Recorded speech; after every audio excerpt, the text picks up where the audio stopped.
যারা রাগী মানুষ তাদের বন্ধু বান্ধব সবসময় কম হয়, কারণ তারা রাগের মাথায় সত্যি কথা বলে, কিন্তু তারা মনে কিছু লুকিয়ে রাখে নাকি এর এটা খারাপ লাগলো বা খারাপ করছে আমি বলবো না।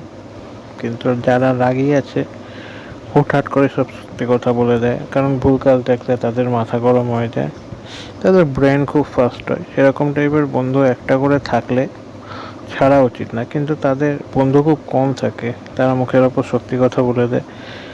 রেগে থাকলে মনে তাদের প্যাচ ঘষ থাকে না, কিছু লুকাতে পারে নাকি আমি এগুলো লুকিয়ে যাচ্ছি, নাটক করছি, কিছু দেখলেও ফায়দার জন্য, এই টাইপের কাজগুলো রাগী মানুষের, কমসে কম রাগী মাথার মানুষরা করতে পারে না।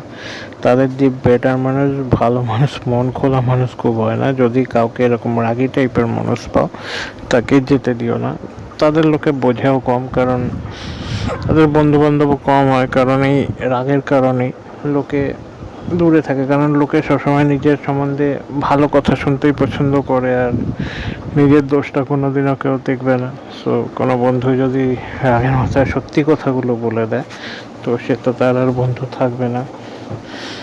এই ব্যাপারটার জন্যই রাগী মানুষদের বন্ধু বান্ধব প্রচুর কম হয়, আর তারা বেশিরভাগ টাইম একাই থাকে, কারণ তারা এই মিথ্যে ফেক লোককে তেল মেরে ফেক অ্যাক্টিং করে চলতে পারে না বলে তাদের বন্ধুর সংখ্যা খুব তাড়াতাড়ি কমে আসে। সত্যি কথা বলাটাই বেটার আজকালকার টাইমে, কিন্তু সেটা তো হয়ে ওঠে না। আজকালকার টাইমে সবারই সবাইকে মিথ্যে কথা বলে ফেক অ্যাক্টিং করে চালাতে হয়। এই একটা জায়গাতে রাগী মানুষগুলো ফেল হয়ে যাচ্ছে বলে তারা সব কিছুতেই পিছিয়ে পড়ছে, না কাউকে তেল মারতে পারছে, না মিথ্যে কথা বলতে পারছে, রাগ উঠছে, সত্যি কথা মুখ থেকে বেরিয়ে যাচ্ছে, সব কিছু পিন্ডি চটকে যাচ্ছে, প্রেম বলো আর ফ্রেন্ডশিপ বলো সব